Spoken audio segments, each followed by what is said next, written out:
에스튜아르와의 나레이터, 시간의 모래먼지 속에 수천 년간 잠들어 있던 이야기들이 있습니다. 파라오의 생명을 손에 쥐었던 어느 왕실 주치의의 비밀, 2000년간 잊혔던 신성한 문자를 풀어낸 열쇠, 그리고 황금 가면 뒤에 숨겨진 소년왕의 진짜 얼굴. 이것은 단순한 과거의 기록이 아닙니다. 오늘을 사는 우리에게 여전히 깊은 울림을 주는 인류 지성의 위대한 탐험기입니다. 여러분의 구독과 좋아요는 저희가 더 깊고 의미 있는 역사의 조각들을 찾아 나서는 여정에 큰 빛이 되어줍니다. 저희의 이야기에 귀 기울여 주시는 모든 분들의 삶에 지혜와 평안이 가득하기를 기원하며 오늘의 이야기를 시작하겠습니다. 2024년 이집트의 사카라 모래 언덕 아래에서 4000년 전 한 왕실 주치의의 무덤이 발견되었습니다. 그의 이름은 카르였습니다. 그는 신과 왕만이 들을 수 있었던 비밀을 알고 있던 인물이었습니다. 하지만 그의 무덤이 열렸을 때 그 안에는 시신도 황금 보물도 없었습니다. 오직 시간의 흐름을 비껴간 듯 선명한 벽화와 돌에 새겨진 불가사의한 상징들만이 남아있었죠. 그는 누구였을까요? 그리고 왜 그의 무덤은 전갈의 여신과 관련된 주문들로 가득 차 있었을까요? 카르가 살았던 시대는 약 4100년 전 이집트 고왕국의 영광이 저물어가던 혼란기였습니다. 거대한 피라미드의 그림자가 길게 드리워지고 90년이라는 유례없는 긴 시간 동안 통치했던 페피 2세의 권력은 서서히 무너지고 있었습니다. 지방 권력가들이 힘을 키우고 나일강의 범람은 예측 불가능해졌습니다. 마치 조선 말기 중앙정부의 힘이 약해지고 지방의 세도가들이 이세를 떨치던 우리 역사의 한 페이지를 떠올리게 합니다. 바로 이런 격동의 시기에 의사 카르는 존재했습니다. 스위스 프랑스 합동 고고학팀이 발견한 그의 무덤은 이미 오래전에 도굴되었지만 도굴꾼들이 가져가지 못한 더 위대한 유산이 남아있었습니다. 바로 벽에 새겨진 글과 그림들이었죠. 수천 년이 지났음에도 불구하고 벽화의 색채는 지하에서 어떻게 살아남았는지 믿기 어려울 정도로 생생했습니다. 상형 문자 기록은 카르가 단순한 의사가 아니었음을 보여줍니다. 그는 세르케트의 주술사라는 칭호를 가졌습니다. 세르케트는 전갈의 독을 막고 치명적인 상처를 치유하는 힘을 가진 두려우면서도 신성한 여신이었습니다. 이 칭호는 카르가 단순한 의술을 넘어 주술과 기도를 통해 독충에 물린 상처를 치료하는 최고의 전문가였음을 의미합니다. 또한 그는 약용식물 관리자라는 고대 이집트 역사상 단 한 번밖에 발견되지 않은 희귀한 직함도 가지고 있었습니다. 이는 그가 허브, 뿌리, 오일의 치유력을 누구보다 깊이 이해하고 있었음을 뜻합니다. 마치 조선시대의 어이가 약재를 관리하고 처방을 내렸던 것처럼 카르는 파라오의 건강을 책임지는 핵심 인물이었던 것입니다. 놀랍게도 그는 수석칙과 의사이기도 했습니다. 고대 이집트인들은 모래가 섞인 거친 빵과 채소를 먹었기 때문에 치아마모가 매우 심각한 문제였습니다. 그들은 암염, 민트, 후추를 빻아 만든 최초의 치약을 사용했고 심지어 일부 미라에서는 금속 교정기나 금실로 빠진 치아를 고정한 흔적도 발견됩니다. 카르는 이 모든 분야를 아우르는 시대를 초월한 천재였습니다. 현대 과학이 없던 시절 그는 나뭇잎 하나, 뿌리 한 조각으로 생명을 구하는 마법사처럼 보였을 것입니다. 고고학자들은 그가 페피 2세의 주치의였을 것이며 어쩌면 파라오가 그토록 오래 살 수 있었던 비결이 바로 카르의 비범한 의술 덕분이었을지도 모른다고 추측합니다. 고대 이집트의 의학은 우리가 상상하는 것 이상으로 발전해 있었습니다. 그들에게는 전문 병원, 외과 수술, 심지어 의과대학까지 있었습니다. 남성과 여성 모두 의사가 될 수 있었고 메스, 겸자, 봉합실 같은 실제 수술 도구를 사용했습니다. 그들은 상처를 소독하고 부러진 뼈를 나무 부목과 아마포로 고정했으며 감염을 예방하는 방법도 알고 있었습니다. 심지어 나무와 가죽끈으로 만든 의족은 3000년 전의 것이라고는 믿기 어려울 정도로 정교합니다. 최근에 한 연구는 더욱 충격적인 사실을 밝혔습니다. 4000년 전 남성의 두개골에서 종양을 제거하려 했던 수술 흔적이 발견된 것입니다. 금속 도구로 정교하게 절개한 자국은 그들이 치료를 시도했거나 최소한 사후 부검을 통해 병의 원인을 규명하려 했음을 보여줍니다. 이집트인들에게 의술은 과학이자 주술이었고 신을 섬기는 것만큼이나 신성한 예술이었습니다. 그들은 질병이 육체적인 동시에 영적인 문제라고 믿었기에 의사는 약초를 바르면서 동시에 주문을 외웠습니다. 그들의 의술에 대한 명성은 주변 국가에 널리 퍼져 페르시아와 같은 강대국의 지도자들까지 이집트 의사를 찾았습니다. 그리스의 위대한 시인 호메로스조차 이집트인들은 모든 인간 중에서 가장 뛰어난 치유사라고 칭송했을 정도입니다. 물론 그들의 지식이 완벽하지는 않았습니다. 심장이 생각과 감정을 통제하고 뇌의 기능은 제대로 알지 못했습니다. 하지만 증상을 관찰하고 진단하고 치료하는 그들의 접근 방식은 현대의학의 근간과 다르지 않습니다. 의학의 아버지라 불리는 히포크라테스보다 2000년이나 앞서 살았던 건축가이자 재상, 그리고 의사였던 이모테프는 사후에 의학의 신으로까지 추앙받았습니다. 어떤 이들은 히포크라테스 선서 대신 이모테프 선서를 해야 한다고 농담할 정도입니다. 그들은 피라미드의 초석뿐만 아니라 인류 의료의 초석을 다지고 있었던 것입니다. 위대한 문명의 지혜는 어떻게 우리에게 전해질 수 있었을까요? 그 열쇠는 2000년 가까이 침묵 속에 갇혀 있었습니다. 고대 이집트의 신성문자, 히에로글리프는 로마 제국의 지배 이후 서서히 잊혔습니다.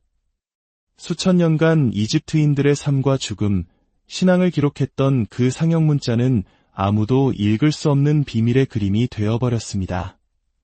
1799년 나폴레옹의 이집트 원정 당시 그의 군인들이 로제타라는 마을에서 요새를 보수하다가 우연히 글자가 새겨진 검은 돌판 하나를 발견합니다. 바로 로제타석입니다. 이 돌판에는 3가지 다른 문자가 새겨져 있었습니다. 맨 위에는 이집트 상형문자, 중간에는 민중문자, 그리고 맨 아래에는 고대 그리스어였습니다. 당시 학자들은 고대 그리스어를 읽을 수 있었으므로 이 돌판이 잊혔던 이집트 문자를 해독할 결정적인 열쇠가 되리라 직감했습니다. 사람들은 잊으면 해독이 끝날 것이라 낙관했지만 그 비밀을 푸는 데는 무려 20년이라는 세월이 걸렸습니다. 가장 큰 난관은 글자의 소리를 모른다는 것이었습니다. 예를 들어 미래의 인류가 한글을 전혀 모르는 상태에서 사랑이라는 단어가 적힌 석판을 발견했다고 상상해 보십시오. 그들은 시옷, 리을, 이라는 글자가 어떤 소리를 내는지, 그리고 그 소리들이 합쳐져 어떤 의미를 만드는지 전혀 알 수 없을 것입니다. 로제타석을 마주한 학자들의 심정이 바로 이와 같았습니다. 영국의 물리학자 토머스 영이 첫 번째 돌파구를 열었습니다. 그는 그리스어 부분에 여러 번 등장하는 파라오의 이름 프톨레마이오스에 주목했습니다. 외국 이름인 프톨레마이오스는 이집트의 상형문자로 뜻을 표현할 수 없으니 분명 소리를 빌려 표기했을 것이라고 추리한 것입니다. 그는 타원형 테두리인 카르투슈 안에 있는 상형문자들을 분석하여 마침내 프톨레마이오스라는 이름을 찾아냈습니다. 그리고 이 바통을 이어받은 사람이 바로 프랑스의 천재 언어학자 장 프랑수와 상폴리옹이었습니다. 꼽트어에 능통했던 그는 여러 상형문자의 소리값을 추정할 수 있었습니다.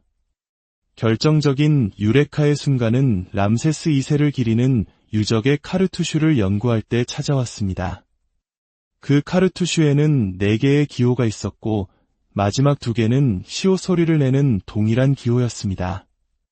첫 번째 기호는 태양 그림이었는데 꼽트어로 태양은 라라고 발음했습니다. 라미음 시오시옷. 상폴리옹은 이 조합이 람세스를 의미한다는 것을 깨달았습니다. 바로 그 순간 2000년간 굳게 닫혀있던 고대 이집트 문명의 문이 활짝 열렸습니다. 히에로글리프는 단순한 그림이 아니라 소리를 가진 정교한 음성 언어였던 것입니다. 인류는 마침내 파라오의 목소리를, 그들의 역사를 직접 들을 수 있게 되었습니다. 위대한 발견 덕분에 우리는 또 다른 미스터리 속으로 걸어 들어갈 수 있게 되었습니다. 바로 소년왕 투탕카멘의 이야기입니다. 1922년 하워드 카터가 거의 온전한 상태로 발견한 투탕카멘의 무덤은 세상을 놀라게 했습니다. 하지만 환희도 잠시 무덤 발굴에 참여했던 사람들이 하나둘씩 의문의 죽음을 맞이하면서 파라오의 저주라는 소문이 퍼져나가기 시작했습니다. 발굴 자금을 댔던 카나본경은 모기에 물린 상처가 감염되어 사망했고 그가 숨을 거두는 순간 카이로 전체가 정전되는 기이한 일이 벌어졌습니다. 그에게 또한 영국 본가에서 주인의 죽음과 동시에 비명을 지르며 쓰러졌다고 합니다. 하지만 이 저주는 정말 초자연적인 현상이었을까요? 과학자들은 무덤 안에 수천 년간 밀봉되어 있던 곰팡이나 박테리아 혹은 암석에서 방출되는 방사성 물질이 면역력이 약한 사람들에게 치명적인 영향을 미쳤을 수 있다고 설명합니다. 실제로 대부분의 사망자는 고령이거나 건강이 좋지 않았고 정작 발굴의 핵심 인물이었던 하워드 카터는 64세까지 장수했습니다. 저주는 아마도 당시 언론이 만들어낸 흥미로운 이야깃거리에 가까웠을 것입니다. 그러나 투탕카멘의 진짜 미스터리는 저주가 아니라 그의 얼굴을 덮고 있던 황금 가면 그 자체에 있습니다. 이 가면은 투탕카멘의 얼굴을 완벽하게 재현했다고 알려져 있습니다. 고대 이집트인들은 사후 세계에서 영혼이 자신의 육신을 제대로 찾아올 수 있도록 얼굴을 똑같이 만들어야 한다고 믿었기 때문입니다. 하지만 엑스레이 분석과 최근의 연구들은 놀라운 사실을 드러냈습니다. 첫째, 이 가면에는 귀걸이를 위한 구멍이 뚫려 있습니다. 고대 이집트에서 귀걸이는 주로 여성이나 아이들이 착용했습니다. 18세에 사망한 투탕카멘이 어린 시절의 모습을 한 가면을 쓰는 것은 부자연스럽습니다. 둘째, 가면의 얼굴 부분과 머리쓰개 부분이 서로 다른 금 합금으로 만들어졌다는 증거가 발견되었습니다. 마치 얼굴 부분만 나중에 따로 붙인 것처럼 말이죠. 가장 결정적인 단서는 가면의 카르투슈에서 발견되었습니다. 투탕카멘의 이름 아래에 다른 이름이 지워지고 더 씌워진 흔적이 나타난 것입니다. 그 원래 이름은 바로 투탕카멘의 의붓어머니이자 이집트 역사상 가장 아름다운 여인으로 꼽히는 네페르티티였을 것으로 추정됩니다. 이 가설은 투탕카멘의 무덤 구조와도 연결됩니다. 그의 무덤은 파라오의 무덤치고는 이례적으로 작고 단순하며 구조가 마치 여왕의 무덤처럼 설계되어 있습니다. 많은 학자들은 투탕카멘이 너무 갑작스럽게 사망했기 때문에 미처 그의 무덤이 완성되지 못했고 그래서 이미 만들어져 있던 다른 사람, 아마도 네페르티티의 무덤과 부장품들을 급하게 재활용했을 것이라고 봅니다. 황금 가면의 턱수염 역시 나중에 남성 파라오의 상징으로 덧붙여졌을 가능성이 높습니다. 우리가 알고 있던 소년왕의 얼굴은 사실 위대한 여왕의 얼굴이었을지도 모르는 일입니다. 고대 이집트의 미스터리는 여기서 그치지 않습니다. 사카라의 세라페움 지하에는 인간의 상식을 뛰어넘는 거대한 구조물들이 잠들어 있습니다. 이곳에는 평균 무게 70톤, 무거운 것은 100톤에 달하는 거대한 화강암 석관 24개가 미로 같은 지하 통로에 안치되어 있습니다. 이 석관들은 신성한 소 아피스를 숭배하기 위해 만들어졌다고 알려져 있습니다. 하지만 이 석관들은 아피스 황소의 몸집에 비해 터무니없이 큽니다. 게다가 현대 기술로도 흉내내기 어려운 정밀도로 각 모서리가 완벽한 90도 직각을 이루고 있습니다. 더 큰 미스터리는 어떻게 이 거대한 석관들을 좁고 어두운 지하 통로로 옮겨 정확한 위치에 놓았냐는 것입니다. 수백 명의 인부가 달라붙어도 끌기 힘든 무게이며 석관보다 겨우 몇십 센티미터 넓을 뿐인 통로에서 방향을 트는 것은 거의 불가능해 보입니다. 횃불을 사용한 그을음 흔적조차 없는 것으로 보아 그들은 거의 완전한 어둠 속에서 이 경이로운 작업을 해냈습니다. 일부에서는 이 석관들이 무덤이 아니라 고도의 기술이 집약된 일종의 에너지 장치였다는 대담한 가설을 제시하기도 합니다. 발효작용을 이용해 석관 내부에 엄청난 압력을 생성하고 화강암에 포함된 석영 결정이 압력을 받아 전기를 발생시키는 일종의 고대 발전소였다는 주장입니다. 진실이 무엇이든 세라페움의 석관들은 고대 이집트인들이 우리가 아직 이해하지 못하는 수준의 지식과 기술을 보유했음을 보여주는 강력한 증거입니다. 고대 이집트의 이야기는 단지 남성 파라오들만의 역사가 아닙니다. 그 중심에는 남성 못지않은 혹은 그들을 능가하는 강력한 여성 통치자들이 있었습니다. 그중 가장 위대한 인물은 하트셉수트입니다. 그녀는 남편인 투트모세 2세가 사망한 후 어린 의붓아들을 대신해 섭정을 하다가 스스로 파라오의 자리에 올랐습니다. 당시의 가부장적인 사회에서 여성이 최고 통치자가 되는 것은 매우 어려운 일이었습니다. 그녀는 이 한계를 넘기 위해 공식적인 그림이나 조각상에서 자신을 남성의 몸과 턱수염을 가진 모습으로 묘사하게 했습니다. 마치 신라시대의 선덕여왕이 여성의 몸으로 왕국을 통치하며 수많은 업적을 남겼듯이 하트셉수트는 스스로를 남성 파라오와 동등한 존재로 격상시킨 것입니다. 그녀의 통치 기간 동안 이집트는 전쟁 대신 무역과 건축을 통해 평화와 번영을 누렸습니다. 그녀는 거대한 신전을 짓고 오벨리스크를 세웠으며 이집트 역사상 가장 성공적인 통치자 중 한 명으로 기록됩니다. 시간의 모래는 여전히 수많은 비밀을 품고 있습니다. 왕의 주치의였던 카르의 무덤에서 소년왕의 황금 가면 뒤에서 그리고 세라페움의 거대한 석관 속에서 우리는 고대 이집트인들의 경이로운 지혜와 마주합니다. 그들의 이야기는 단지 돌과 황금에 새겨진 기록이 아닙니다. 그것은 시대를 초월하여 인간의 가능성과 위대함을 증명하는 살아있는 목소리입니다. 우리가 역사를 탐구하는 이유는 단순히 과거를 알기 위함이 아닙니다. 그 속에서 오늘을 살아갈 지혜를 얻고 우리 자신의 존재를 더 깊이 이해하기 위함입니다.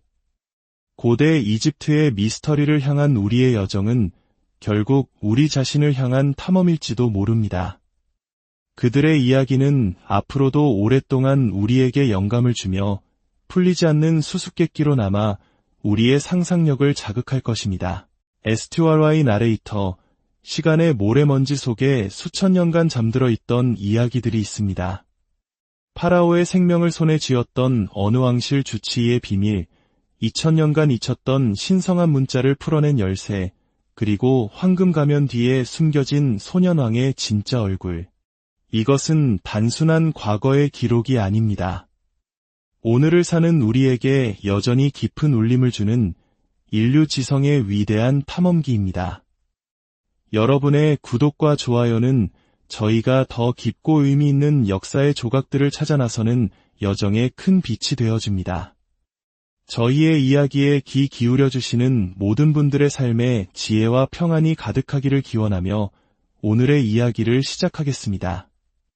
2024년 이집트의 사카라 모래 언덕 아래에서 4000년 전 한 왕실 주치의의 무덤이 발견되었습니다.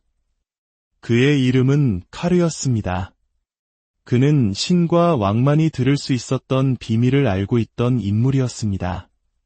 하지만 그의 무덤이 열렸을 때 그 안에는 시신도 황금 보물도 없었습니다. 오직 시간의 흐름을 비껴간 듯 선명한 벽화와 돌에 새겨진 불가사의한 상징들만이 남아있었죠. 그는 누구였을까요? 그리고 왜 그의 무덤은 전갈의 여신과 관련된 주문들로 가득 차 있었을까요? 카르가 살았던 시대는 약 4100년 전 이집트 고왕국의 영광이 저물어가던 혼란기였습니다. 거대한 피라미드의 그림자가 길게 드리워지고 90년이라는 유례없는 긴 시간 동안 통치했던 페피 2세의 권력은 서서히 무너지고 있었습니다. 지방 권력가들이 힘을 키우고 나일강의 범람은 예측 불가능해졌습니다. 마치 조선 말기 중앙정부의 힘이 약해지고 지방의 세도가들이 이세를 떨치던 우리 역사의 한 페이지를 떠올리게 합니다. 바로 이런 격동의 시기에 의사 카르는 존재했습니다. 스위스 프랑스 합동 고고학팀이 발견한 그의 무덤은 이미 오래전에 도굴되었지만 도굴꾼들이 가져가지 못한 더 위대한 유산이 남아있었습니다. 바로 벽에 새겨진 글과 그림들이었죠. 수천 년이 지났음에도 불구하고 벽화의 색채는 지하에서 어떻게 살아남았는지 믿기 어려울 정도로 생생했습니다. 상형 문자 기록은 카르가 단순한 의사가 아니었음을 보여줍니다. 그는 세르케트의 주술사라는 칭호를 가졌습니다. 세르케트는 전갈의 독을 막고 치명적인 상처를 치유하는 힘을 가진 두려우면서도 신성한 여신이었습니다. 이 칭호는 카르가 단순한 의술을 넘어 주술과 기도를 통해 독충에 물린 상처를 치료하는 최고의 전문가였음을 의미합니다. 또한 그는 약용식물 관리자라는 고대 이집트 역사상 단 한 번밖에 발견되지 않은 희귀한 직함도 가지고 있었습니다. 이는 그가 허브, 뿌리, 오일의 치유력을 누구보다 깊이 이해하고 있었음을 뜻합니다. 마치 조선시대의 어이가 약재를 관리하고 처방을 내렸던 것처럼 카르는 파라오의 건강을 책임지는 핵심 인물이었던 것입니다. 놀랍게도 그는 수석칙과 의사이기도 했습니다. 고대 이집트인들은 모래가 섞인 거친 빵과 채소를 먹었기 때문에 치아마모가 매우 심각한 문제였습니다. 그들은 암염, 민트, 후추를 빻아 만든 최초의 치약을 사용했고 심지어 일부 미라에서는 금속 교정기나 금실로 빠진 치아를 고정한 흔적도 발견됩니다. 카르는 이 모든 분야를 아우르는 시대를 초월한 천재였습니다. 현대 과학이 없던 시절 그는 나뭇잎 하나, 뿌리 한 조각으로 생명을 구하는 마법사처럼 보였을 것입니다. 고고학자들은 그가 페피 2세의 주치의였을 것이며 어쩌면 파라오가 그토록 오래 살 수 있었던 비결이 바로 카르의 비범한 의술 덕분이었을지도 모른다고 추측합니다. 고대 이집트의 의학은 우리가 상상하는 것 이상으로 발전해 있었습니다. 그들에게는 전문 병원, 외과 수술, 심지어 의과대학까지 있었습니다. 남성과 여성 모두 의사가 될 수 있었고 메스, 겸자, 봉합실 같은 실제 수술 도구를 사용했습니다. 그들은 상처를 소독하고 부러진 뼈를 나무 부목과 아마포로 고정했으며 감염을 예방하는 방법도 알고 있었습니다. 심지어 나무와 가죽끈으로 만든 의족은 3000년 전의 것이라고는 믿기 어려울 정도로 정교합니다. 최근의 한 연구는 더욱 충격적인 사실을 밝혔습니다. 4000년 전 남성의 두개골에서 종양을 제거하려 했던 수술 흔적이 발견된 것입니다. 금속 도구로 정교하게 절개한 자국은 그들이 치료를 시도했거나 최소한 사후 부검을 통해 병의 원인을 규명하려 했음을 보여줍니다. 이집트인들에게 의술은 과학이자 주술이었고 신을 섬기는 것만큼이나 신성한 예술이었습니다.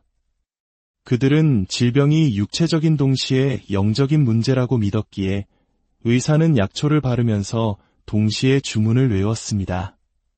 그들의 의술에 대한 명성은 주변 국가에 널리 퍼져 페르시아와 같은 강대국의 지도자들까지 이집트 의사를 찾았습니다. 그리스의 위대한 시인 호메로스조차 이집트인들은 모든 인간 중에서 가장 뛰어난 치유사라고 칭송했을 정도입니다. 물론 그들의 지식이 완벽하지는 않았습니다. 심장이 생각과 감정을 통제하고 뇌의 기능은 제대로 알지 못했습니다. 하지만 증상을 관찰하고 진단하고 치료하는 그들의 접근 방식은 현대의학의 근간과 다르지 않습니다. 의학의 아버지라 불리는 히포크라테스보다 2000년이나 앞서 살았던 건축가이자 재상, 그리고 의사였던 이모테프는 사후에 의학의 신으로까지 추앙받았습니다.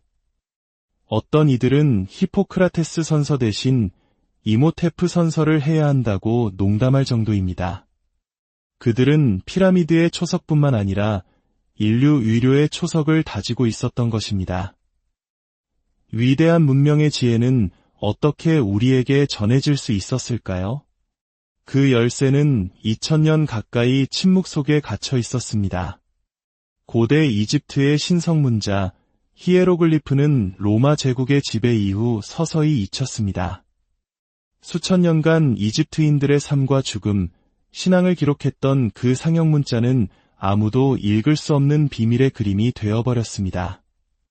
1799년 나폴레옹의 이집트 원정 당시 그의 군인들이 로제타라는 마을에서 요새를 보수하다가 우연히 글자가 새겨진 검은 돌판 하나를 발견합니다. 바로 로제타석입니다. 이 돌판에는 3가지 다른 문자가 새겨져 있었습니다. 맨 위에는 이집트 상형문자, 중간에는 민중문자, 그리고 맨 아래에는 고대 그리스어였습니다. 당시 학자들은 고대 그리스어를 읽을 수 있었으므로 이 돌판이 잊혔던 이집트 문자를 해독할 결정적인 열쇠가 되리라 직감했습니다. 사람들은 잊으면 해독이 끝날 것이라 낙관했지만 그 비밀을 푸는 데는 무려 20년이라는 세월이 걸렸습니다. 가장 큰 난관은 글자의 소리를 모른다는 것이었습니다. 예를 들어 미래의 인류가 한글을 전혀 모르는 상태에서 사랑이라는 단어가 적힌 석판을 발견했다고 상상해 보십시오. 그들은 시옷, 리을, 이라는 글자가 어떤 소리를 내는지, 그리고 그 소리들이 합쳐져 어떤 의미를 만드는지 전혀 알 수 없을 것입니다. 로제타석을 마주한 학자들의 심정이 바로 이와 같았습니다. 영국의 물리학자 토머스 영이 첫 번째 돌파구를 열었습니다. 그는 그리스어 부분에 여러 번 등장하는 파라오의 이름 프톨레마이오스에 주목했습니다.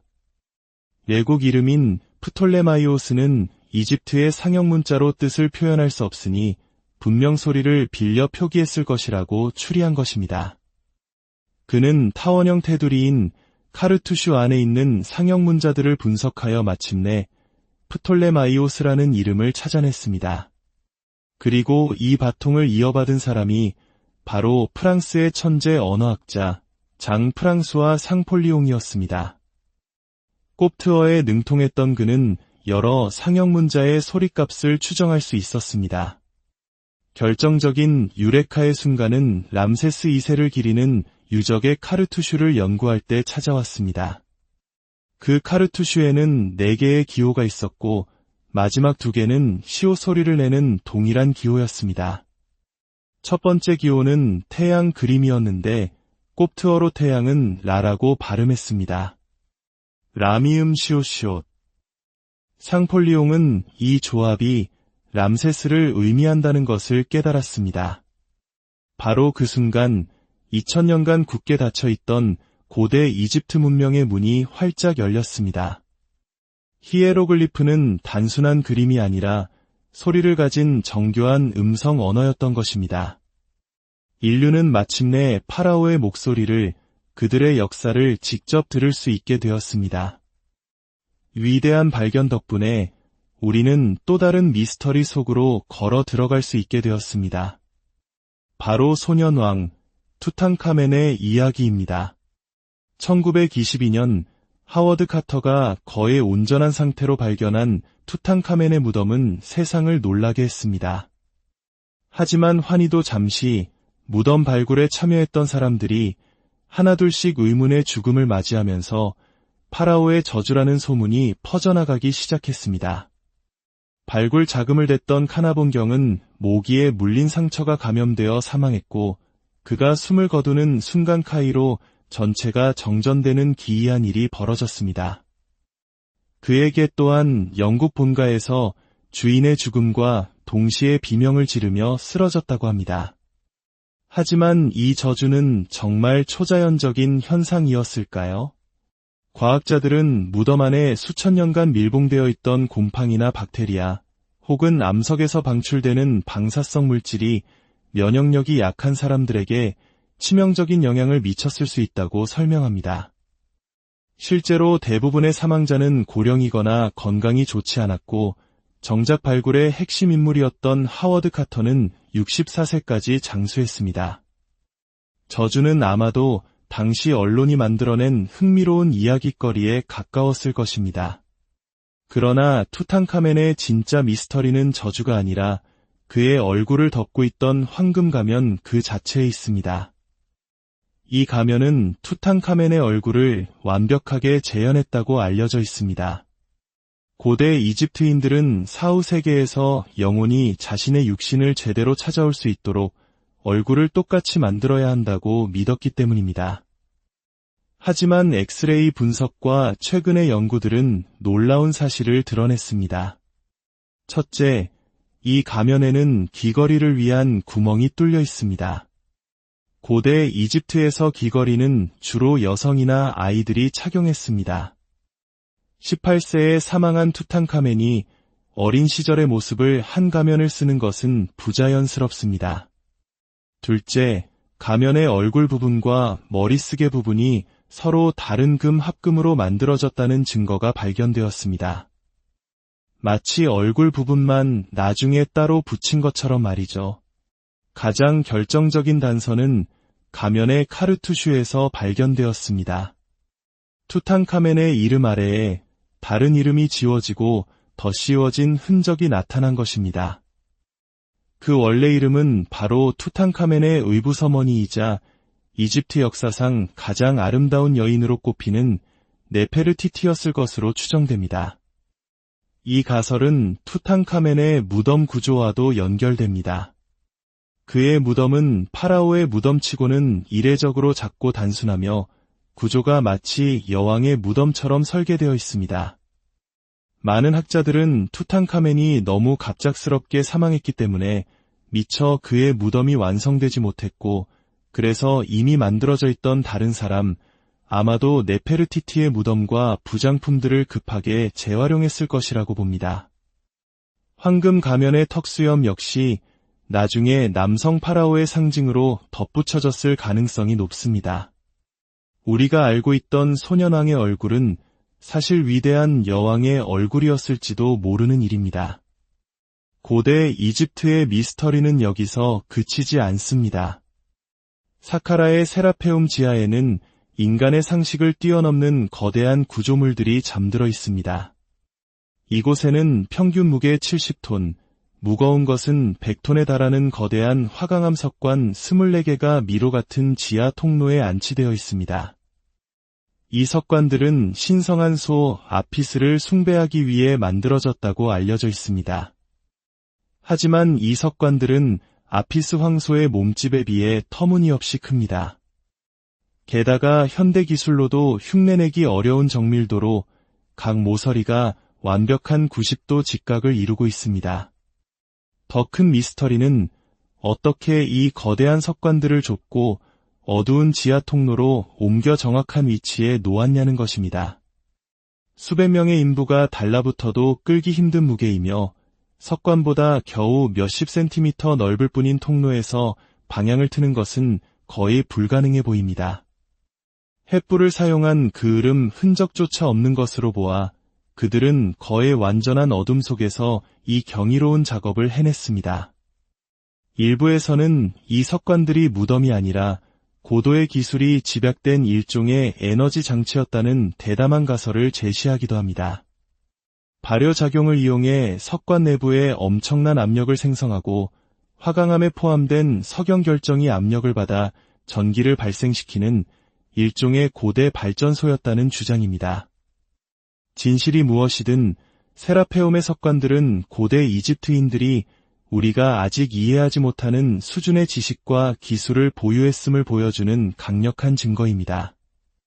고대 이집트의 이야기는 단지 남성 파라오들만의 역사가 아닙니다. 그 중심에는 남성 못지않은 혹은 그들을 능가하는 강력한 여성 통치자들이 있었습니다. 그중 가장 위대한 인물은 하트셉수트입니다. 그녀는 남편인 투트모세 2세가 사망한 후 어린 의붓아들을 대신해 섭정을 하다가 스스로 파라오의 자리에 올랐습니다. 당시의 가부장적인 사회에서 여성이 최고 통치자가 되는 것은 매우 어려운 일이었습니다. 그녀는 이 한계를 넘기 위해 공식적인 그림이나 조각상에서 자신을 남성의 몸과 턱수염을 가진 모습으로 묘사하게 했습니다. 마치 신라시대의 선덕여왕이 여성의 몸으로 왕국을 통치하며 수많은 업적을 남겼듯이 하트셉수트는 스스로를 남성 파라오와 동등한 존재로 격상시킨 것입니다. 그녀의 통치 기간 동안 이집트는 전쟁 대신 무역과 건축을 통해 평화와 번영을 누렸습니다. 그녀는 거대한 신전을 짓고 오벨리스크를 세웠으며 이집트 역사상 가장 성공적인 통치자 중 한 명으로 기록됩니다. 시간의 모래는 여전히 수많은 비밀을 품고 있습니다. 왕의 주치의였던 카르의 무덤에서 소년왕의 황금 가면 뒤에서 그리고 세라페움의 거대한 석관 속에서 우리는 고대 이집트인들의 경이로운 지혜와 마주합니다. 그들의 이야기는 단지 돌과 황금에 새겨진 기록이 아닙니다. 그것은 시대를 초월하여 인간의 가능성과 위대함을 증명하는 살아있는 목소리입니다. 우리가 역사를 탐구하는 이유는 단순히 과거를 알기 위함이 아닙니다. 그 속에서 오늘을 살아갈 지혜를 얻고 우리 자신의 존재를 더 깊이 이해하기 위함입니다. 고대 이집트의 미스터리를 향한 우리의 여정은 결국 우리 자신을 향한 탐험일지도 모릅니다. 그들의 이야기는 앞으로도 오랫동안 우리에게 영감을 주며 풀리지 않는 수수께끼로 남아 우리의 상상력을 자극할 것입니다. 에스튜아르와의 나레이터, 시간의 모래먼지 속에 수천 년간 잠들어 있던 이야기들이 있습니다. 파라오의 생명을 손에 쥐었던 어느 왕실 주치의의 비밀, 2000년간 잊혔던 신성한 문자를 풀어낸 열쇠, 그리고 황금 가면 뒤에 숨겨진 소년왕의 진짜 얼굴. 이것은 단순한 과거의 기록이 아닙니다. 오늘을 사는 우리에게 여전히 깊은 울림을 주는 인류 지성의 위대한 탐험기입니다. 여러분의 구독과 좋아요는 저희가 더 깊고 의미 있는 역사의 조각들을 찾아 나서는 여정에 큰 빛이 되어줍니다. 저희의 이야기에 귀 기울여주시는 모든 분들의 삶에 지혜와 평안이 가득하기를 기원하며 오늘의 이야기를 시작하겠습니다. 2024년 이집트의 사카라 모래 언덕 아래에서 4000년 전 한 왕실 주치의의 무덤이 발견되었습니다. 그의 이름은 카르였습니다. 그는 신과 왕만이 들을 수 있었던 비밀을 알고 있던 인물이었습니다. 하지만 그의 무덤이 열렸을 때 그 안에는 시신도 황금 보물도 없었습니다. 오직 시간의 흐름을 비껴간 듯 선명한 벽화와 돌에 새겨진 불가사의한 상징들만이 남아있었죠. 그는 누구였을까요? 그리고 왜 그의 무덤은 전갈의 여신과 관련된 주문들로 가득 차 있었을까요? 카르가 살았던 시대는 약 4100년 전 이집트 고왕국의 영광이 저물어가던 혼란기였습니다. 거대한 피라미드의 그림자가 길게 드리워지고 90년이라는 유례없는 긴 시간 동안 통치했던 페피 2세의 권력은 서서히 무너지고 있었습니다. 지방 권력가들이 힘을 키우고 나일강의 범람은 예측 불가능해졌습니다. 마치 조선 말기 중앙정부의 힘이 약해지고 지방의 세도가들이 이세를 떨치던 우리 역사의 한 페이지를 떠올리게 합니다. 바로 이런 격동의 시기에 의사 카르는 존재했습니다. 스위스 프랑스 합동 고고학팀이 발견한 그의 무덤은 이미 오래전에 도굴되었지만 도굴꾼들이 가져가지 못한 더 위대한 유산이 남아있었습니다. 바로 벽에 새겨진 글과 그림들이었죠. 수천 년이 지났음에도 불구하고 벽화의 색채는 지하에서 어떻게 살아남았는지 믿기 어려울 정도로 생생했습니다. 상형 문자 기록은 카르가 단순한 의사가 아니었음을 보여줍니다. 그는 세르케트의 주술사라는 칭호를 가졌습니다. 세르케트는 전갈의 독을 막고 치명적인 상처를 치유하는 힘을 가진 두려우면서도 신성한 여신이었습니다. 이 칭호는 카르가 단순한 의술을 넘어 주술과 기도를 통해 독충에 물린 상처를 치료하는 최고의 전문가였음을 의미합니다. 또한 그는 약용식물 관리자라는 고대 이집트 역사상 단 한 번밖에 발견되지 않은 희귀한 직함도 가지고 있었습니다. 이는 그가 허브, 뿌리, 오일의 치유력을 누구보다 깊이 이해하고 있었음을 뜻합니다. 마치 조선시대의 어이가 약재를 관리하고 처방을 내렸던 것처럼 카르는 파라오의 건강을 책임지는 핵심 인물이었던 것입니다. 놀랍게도 그는 수석칙과 의사이기도 했습니다. 고대 이집트인들은 모래가 섞인 거친 빵과 채소를 먹었기 때문에 치아마모가 매우 심각한 문제였습니다.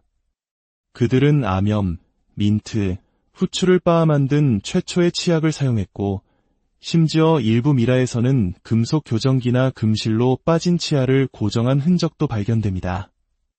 카르는 이 모든 분야를 아우르는 시대를 초월한 천재였습니다. 현대 과학이 없던 시절 그는 나뭇잎 하나, 뿌리 한 조각으로 생명을 구하는 마법사처럼 보였을 것입니다.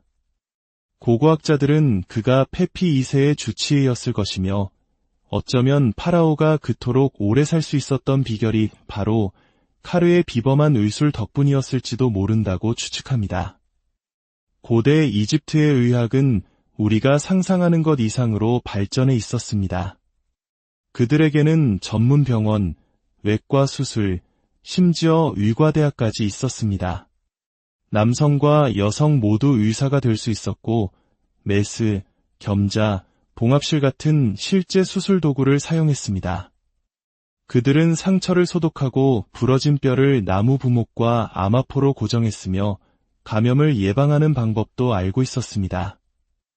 심지어 나무와 가죽끈으로 만든 의족은 3000년 전의 것이라고는 믿기 어려울 정도로 정교합니다.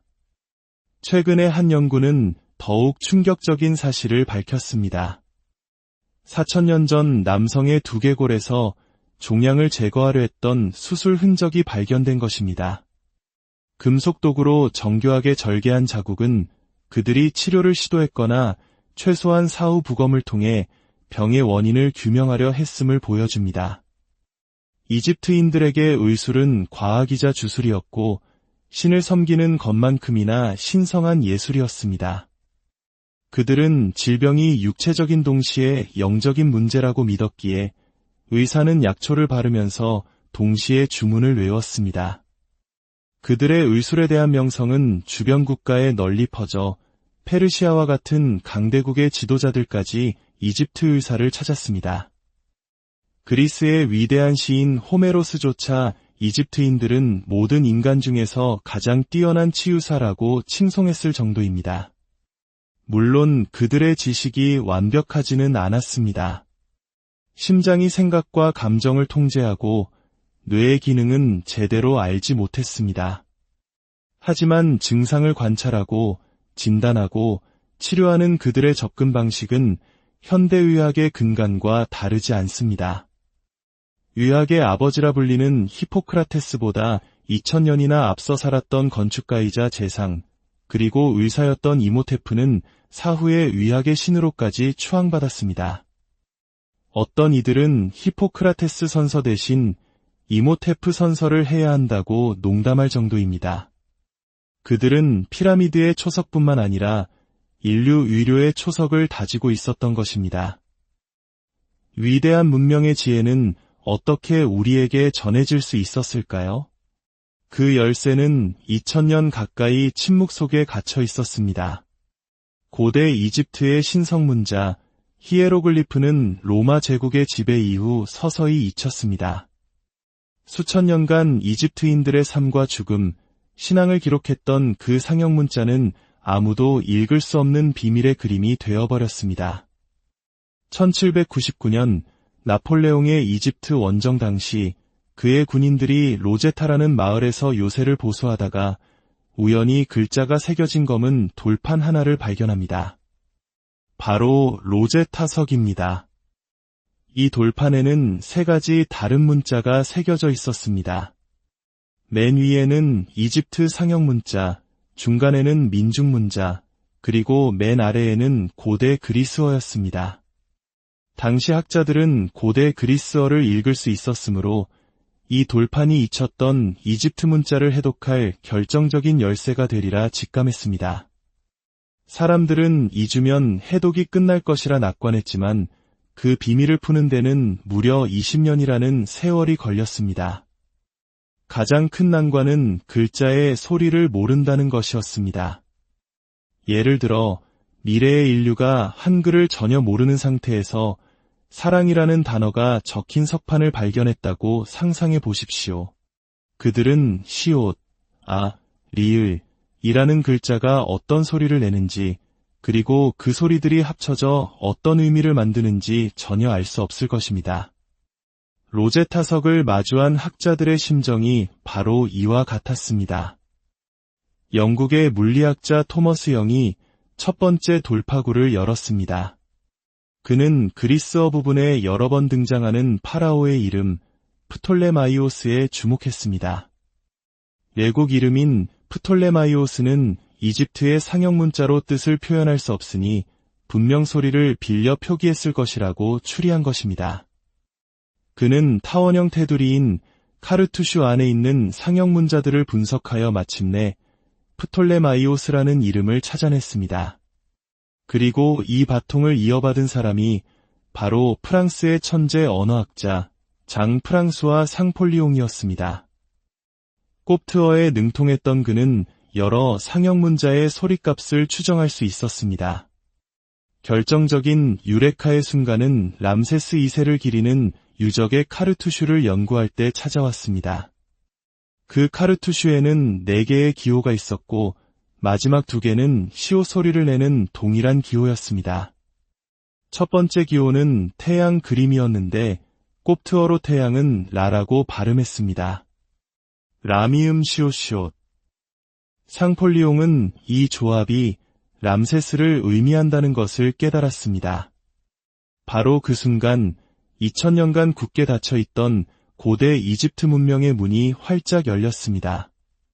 히에로글리프는 단순한 그림이 아니라 소리를 가진 정교한 음성 언어였던 것입니다. 인류는 마침내 파라오의 목소리를, 그들의 역사를 직접 들을 수 있게 되었습니다. 위대한 발견 덕분에 우리는 또 다른 미스터리 속으로 걸어 들어갈 수 있게 되었습니다. 바로 소년왕 투탕카멘의 이야기입니다.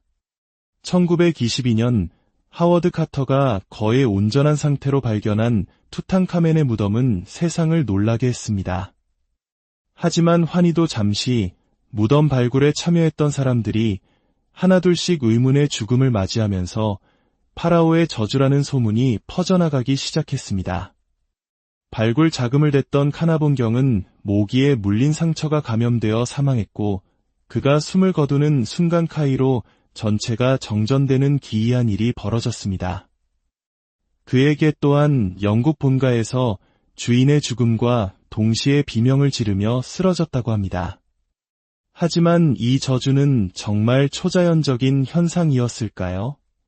과학자들은 무덤 안에 수천 년간 밀봉되어 있던 곰팡이나 박테리아 혹은 암석에서 방출되는 방사성 물질이 면역력이 약한 사람들에게 치명적인 영향을 미쳤을 수 있다고 설명합니다. 실제로 대부분의 사망자는 고령이거나 건강이 좋지 않았고 정작 발굴의 핵심 인물이었던 하워드 카터는 64세까지 장수했습니다. 저주는 아마도 당시 언론이 만들어낸 흥미로운 이야깃거리에 가까웠을 것입니다. 그러나 투탕카멘의 진짜 미스터리는 저주가 아니라 그의 얼굴을 덮고 있던 황금 가면 그 자체에 있습니다. 이 가면은 투탕카멘의 얼굴을 완벽하게 재현했다고 알려져 있습니다. 고대 이집트인들은 사후 세계에서 영혼이 자신의 육신을 제대로 찾아올 수 있도록 얼굴을 똑같이 만들어야 한다고 믿었기 때문입니다. 하지만 엑스레이 분석과 최근의 연구들은 놀라운 사실을 드러냈습니다. 첫째, 이 가면에는 귀걸이를 위한 구멍이 뚫려 있습니다. 고대 이집트에서 귀걸이는 주로 여성이나 아이들이 착용했습니다. 18세에 사망한 투탕카멘이 어린 시절의 모습을 한 가면을 쓰는 것은 부자연스럽습니다. 둘째, 가면의 얼굴 부분과 머리쓰개 부분이 서로 다른 금 합금으로 만들어졌다는 증거가 발견되었습니다. 마치 얼굴 부분만 나중에 따로 붙인 것처럼 말이죠. 가장 결정적인 단서는 가면의 카르투슈에서 발견되었습니다. 투탕카멘의 이름 아래에 다른 이름이 지워지고 더 씌워진 흔적이 나타난 것입니다. 그 원래 이름은 바로 투탕카멘의 의붓어머니이자 이집트 역사상 가장 아름다운 여인으로 꼽히는 네페르티티였을 것으로 추정됩니다. 이 가설은 투탕카멘의 무덤 구조와도 연결됩니다. 그의 무덤은 파라오의 무덤치고는 이례적으로 작고 단순하며 구조가 마치 여왕의 무덤처럼 설계되어 있습니다. 많은 학자들은 투탕카멘이 너무 갑작스럽게 사망했기 때문에 미처 그의 무덤이 완성되지 못했고 그래서 이미 만들어져 있던 다른 사람, 아마도 네페르티티의 무덤과 부장품들을 급하게 재활용했을 것이라고 봅니다. 황금 가면의 턱수염 역시 나중에 남성 파라오의 상징으로 덧붙여졌을 가능성이 높습니다. 우리가 알고 있던 소년왕의 얼굴은 사실 위대한 여왕의 얼굴이었을지도 모르는 일입니다. 고대 이집트의 미스터리는 여기서 그치지 않습니다. 사카라의 세라페움 지하에는 인간의 상식을 뛰어넘는 거대한 구조물들이 잠들어 있습니다. 이곳에는 평균 무게 70톤, 무거운 것은 100톤에 달하는 거대한 화강암 석관 24개가 미로 같은 지하 통로에 안치되어 있습니다. 이 석관들은 신성한 소 아피스를 숭배하기 위해 만들어졌다고 알려져 있습니다. 하지만 이 석관들은 아피스 황소의 몸집에 비해 터무니없이 큽니다. 게다가 현대 기술로도 흉내내기 어려운 정밀도로 각 모서리가 완벽한 90도 직각을 이루고 있습니다. 더 큰 미스터리는 어떻게 이 거대한 석관들을 좁고 어두운 지하 통로로 옮겨 정확한 위치에 놓았냐는 것입니다. 수백 명의 인부가 달라붙어도 끌기 힘든 무게이며 석관보다 겨우 몇십 센티미터 넓을 뿐인 통로에서 방향을 트는 것은 거의 불가능해 보입니다. 횃불을 사용한 그을음 흔적조차 없는 것으로 보아 그들은 거의 완전한 어둠 속에서 이 경이로운 작업을 해냈습니다. 일부에서는 이 석관들이 무덤이 아니라 고도의 기술이 집약된 일종의 에너지 장치였다는 대담한 가설을 제시하기도 합니다. 발효작용을 이용해 석관 내부에 엄청난 압력을 생성하고 화강암에 포함된 석영 결정이 압력을 받아 전기를 발생시키는 일종의 고대 발전소였다는 주장입니다.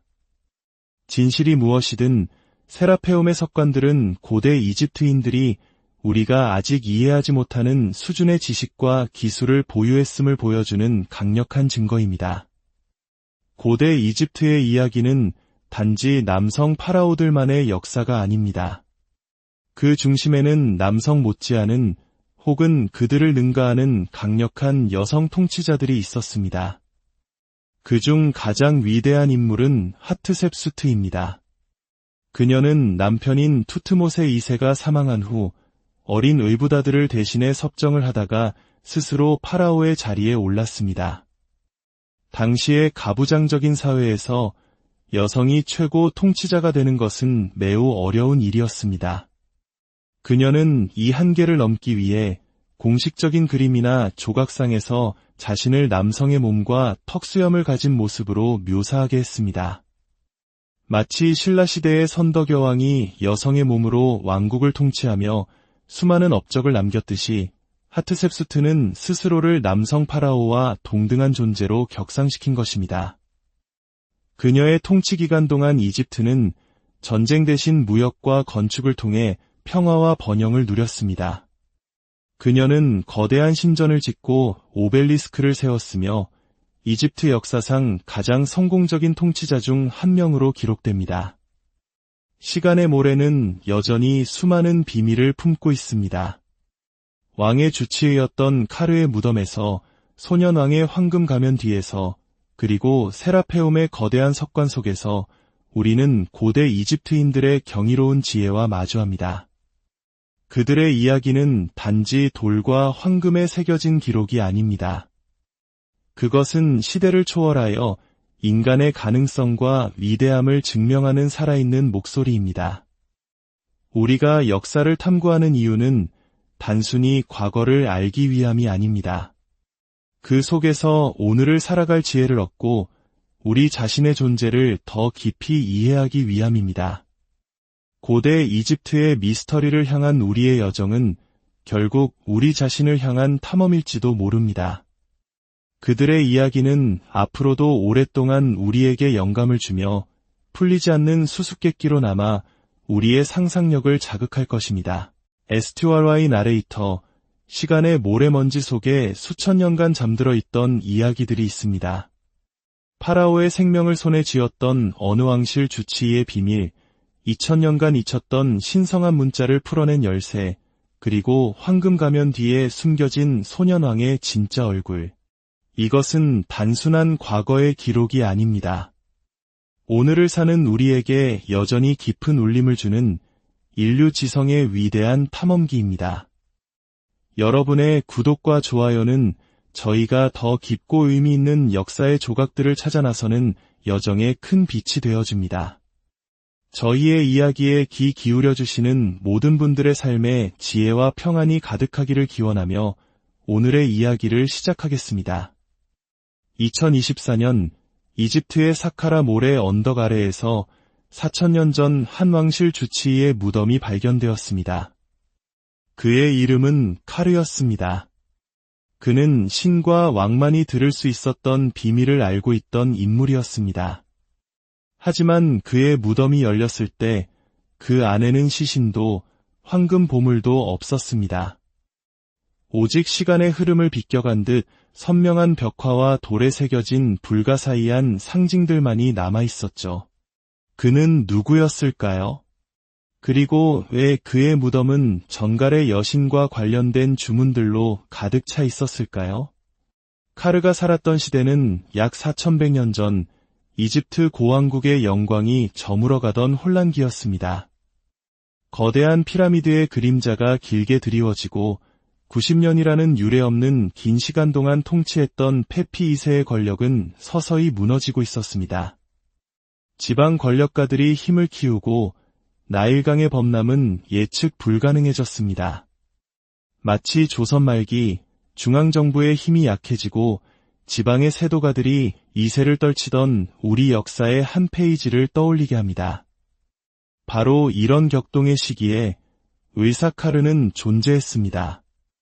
스위스 프랑스 합동 고고학팀이 발견한 그의 무덤은 이미 오래전에 도굴되었지만 도굴꾼들이 가져가지 못한 더 위대한 유산이 남아있었습니다.